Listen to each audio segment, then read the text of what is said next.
بحریہ model school PNAD ماری پور، میں آپ کی عربی ٹیچر مس عثمہ۔ السلام علیکم ورحمۃ اللہ وبرکاتہ۔ پیارے اسٹوڈنٹس، آپ سب کیسے ہیں؟ امید ہے اللہ تعالیٰ کے فضل و کرم سے ہر عافیت سے ہوں گے۔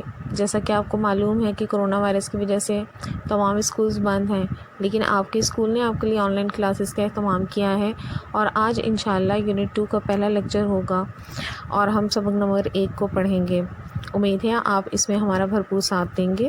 بسم اللہ الرحمن الرحیم۔ سبق شروع کرنے سے پہلے آپ سب سے گزارش ہے کہ معلوم القرآن یونٹ 2 سبق نمبر 1 صفحہ نمبر 52 اپنے سامنے رکھیں۔ اسٹوڈنٹس، یہ آپ کا ماشاءاللہ دوسرا سال ہے کہ آپ معلوم القرآن کو پڑھیں گے۔ یونٹ 1 میں ہم نے اسم کی علامات کو پڑھا تھا۔ اسم کی علامات میں نمبر 1 یہ تھا کہ جس لفظ سے پہلے الف لام ہوگا وہ اسم ہے، اور جس لفظ کے آخر میں تنوین ہوگی، چاہے وہ 2 زبر کی ہو، 2 زیر کی یا 2 پیش کی، وہ کیا ہوگا؟ اسم ہوگا۔ ٹھیک ہے، یہ 2 علامات تھیں۔ اس کے علاوہ گول تا اور الف اور کھلی تا بھی اسم کی علامات میں سے تھی۔ یونٹ 2 میں ہم حروف کو پڑھیں گے، اور سب سے پہلا حرف سبق نمبر 1 میں ہمارے پاس ہے انا۔ انا کے معنی کیا ہیں؟ بے شک، یقیناً۔ انا ہمیشہ لفظ سے پہلے آتا ہے، اور جس لفظ سے پہلے آئے گا وہ اس کے آخر کو کیا کرے گا؟ زبر دے گا۔ جیسے اصل میں یہ لفظ تھا الکتابو، اصل لفظ یہ کیا تھا؟ الکتابو، اینڈ میں پیش تھا، لیکن اگر ہم اس سے پہلے انا لگا دیتے ہیں تو آخر کو زبر مل جائے گا، پیش ہٹ جائے گا۔ ٹھیک ہے، انا اپنے بعد آنے والے اسم کو زبر دے گا۔ اسی طرح آپ کے لیے میں نے بہت سی مثالیں لکھی ہوئی ہیں، یہاں دیکھ لیتے ہیں۔ انا حرف ہے، اگر انا اسم سے پہلے لگایا جاتا ہے تو کیا ہوگا کہ انا اپنے بعد آنے والے اسم کو زبر دے گا۔ جیسے اصل تھا الساعۃ، لیکن انا لگنے سے ان الساعۃ ہو گیا۔ اسی طرح الکتابو اصل تھا، لیکن انا لگنے سے ان الکتابا ہو گیا۔ العزت اصل تھا، لیکن انا لگنے سے ان العزت ہو گیا۔ ھذا اسم کی قسم ہے ان ھذا، ھذا کے اعراب بظاہر نہیں بدلتے۔ اللہ، ان اللہ، ہو کی بجائے ہاں، ان اللہ، تو آپ نے دیکھا یہ تبدیلی ہوگی۔ ان جس لفظ کے شروع میں آئے گا وہاں پر اس کے آخر کو زبر دے گا۔ ٹھیک ہے، اچھا، یہ چیز بھی ہم یونٹ 1 میں پڑھ چکے ہیں کہ جب 2 لفظ آپس میں ملتے ہیں تو ایک قطع بنتا ہے۔ ٹھیک ہے، انا کے بعد جو بھی اسم اس کے ساتھ ملے گا یہ دونوں مل کر ایک قطع بن جائیں گے۔ ان الساعۃ، یہ قطع ہے جو کہ نامکمل جملہ ہے۔ ان الساعۃ، بے شک قیامت۔ ان الکتاب، بے شک کتاب۔ ان العزت، بے شک عزت۔ ان ھذا، بے شک یہ۔ ان اللہ، بے شک اللہ۔ تو یہ نامکمل جملے ہیں۔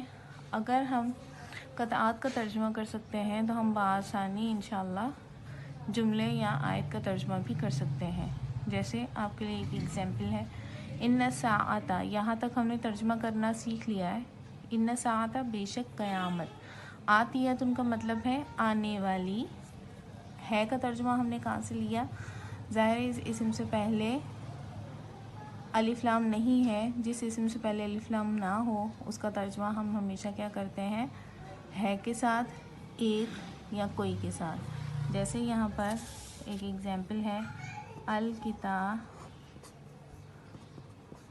وہ اس کا آپ ہمیشہ ترجمہ کیا کرتے آئے ہیں؟ کتاب۔ لیکن اگر اس سے پہلے الف لام نہ ہو، کتابن ہو، تو آپ اس کا ترجمہ 3 طرح سے کرتے ہوئے آئے ہیں۔ ایک کتاب، کوئی کتاب، یا کتاب ہے، اس طرح۔ ٹھیک ہے، اچھا، اسی طرح ھذا کے ساتھ جو قطع بنا ہے اس کے آگے ہم نے ایک لفظ ملا لیا، ایک اسم ملا لیا، عدوٌ۔ عدوٌ کا مطلب ہوتا ہے دشمن۔ ان ھذا، بے شک یہ، عدوٌ، دشمن ہے۔ ہے کا ترجمہ ہم نے کہاں سے لیا؟ عدوٌ سے پہلے الف لام نہیں ہے تو ہم نے ترجمہ عدوٌ کا کیا، دشمن ہے۔ جیسے کہ میں نے آپ کو پہلے بتایا کہ جس اسم سے پہلے الف لام نہیں ہوتا اس کا ترجمہ 3 طرح سے ہم کرتے ہیں. ایک کتاب، کوئی کتاب یا کتاب ہے. اسی طرح لفظ اللہ، اس سے پہلے ان لگایا تو یہ ہو گیا ان اللہ، بے شک اللہ. سمیعن کی میننگز آپ پڑھ چکے ہیں، سننے والا، بصیرن دیکھنے والا. بے شک اللہ سننے اور دیکھنے والا ہے. سمیعن اور بصیرن کے آگے بھی الف لام نہیں ہے. امید ہے یہاں تک آپ نے بات سمجھ لی ہوگی. اچھا، اگر انا سے پہلے فا لگ جائے، فا، جیسے یہاں پہ انا سے پہلے ہم نے فا زبر فا لگایا تو فا کا مطلب ہوتا ہے تو بے شک. فَإِنَّ کا پورے فَإِنَّ کا مطلب کیا ہوگا؟ تو بے شک. جس طرح انا اپنے بعد آنے والے اسم کو زبر دے رہا ہے، بالکل اسی طرح فَإِنَّ بھی اپنے بعد آنے والے اسم کو زبر دے گا. جیسے فَإِنَّ اللَّهَ عَلِيمٌ، تو بے شک اللہ علیمٌ جاننے والا ہے.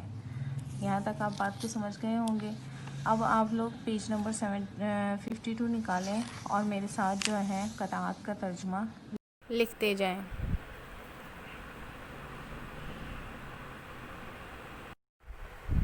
جی، یہ پیج نمبر 52 آپ کے سامنے ہے. اس میں پہلا کالم جو ہے وہ دیکھ لیتے ہیں. ان اللہ، بے شک اللہ. انا کا مطلب بے شک اور یقیناً، یہ دو مطلب ہیں. ضروری نہیں ہم بے شک ہی لکھیں، ہم یقیناً بھی لکھ سکتے ہیں. تو آپ نے پینسل ہاتھ میں رکھنی ہے اور ساتھ ساتھ کاپی کرنا ہے. جیسے میں نے آپ کو پہلے بتایا کہ انا اپنے بعد آنے والے اسم کو زبر دیتا ہے، تو آپ نے اس کے اعراب پر بھی غور کرنا ہے، کیا تبدیلی ہو رہی ہے. اور اس میں آپ غور کیجیے گا کہ زیادہ تر الفاظ آپ پہلے پڑھ چکے ہیں یونٹ 1 میں، اور اگر آپ کو اس میں کوئی نئے الفاظ لگتے ہیں تو آپ نے ان کو ہائی لائٹ کرنا ہے اور یاد کرنا ہے تاکہ آپ کی عربی بہتر ہو سکے. ٹھیک ہے، ہم تو پھر آگے بڑھتے ہیں. اس میں دیکھیں ان الصلاۃ اس کے نیچے لکھا ہوا ہے، ان اللہ کے نیچے ان الصلاۃ، بے شک نماز. صلاح کا مطلب ہوتا ہے نماز. ٹھیک ہے. ان الشیطان، بے شک شیطان. ان الارض، بے شک زمین. ان الساعۃ، بے شک قیامت. ساعہ کا مطلب ہوتا ہے قیامت. میں نے آپ کو بتایا تھا کہ گول تا جو ہے وہ ترجمے کے وقت یا تو کھلی تا میں چینج ہوتی ہے یا پھر گول ہاں میں تبدیل ہوتی ہے. تو ساعہ ہم قیامت کہتے ہیں، قیامہ نہیں کہتے، اس لیے کھلی تا میں ہم نے اس کو چینج کیا. بے شک قیامت. ان العہد، بے شک وعدہ. ان ثمود، بے شک ثمود. یہ تو ہو گیا ہمارا فرسٹ کالم کا کام. سیکنڈ کالم کی طرف بڑھیں. سیکنڈ کالم میں ہمارے پاس پہلا قطعہ ہے ان الدین. یہ سارے جو ہے قطعات ہیں. میں نے آپ کو بتایا نا کہ جب دو الفاظ ملتے ہیں تو ایک قطعہ بنتا ہے. اس کی ڈیٹیل میں نے آپ کو بتائی ہے کہ دو الفاظ مل کے ایک قطعہ بنتا ہے، اور یہ تمام جو ہے قطعات ہیں، نامکمل جملے ہیں، جملے نہیں ہیں. ان الدین، بے شک دین. ان الہدا، بے شک ہدایت. ان الانسان، بے شک انسان. ان العاقبہ، بے شک عاقبت. دیکھیں ترجمہ بے حد آسان ہے.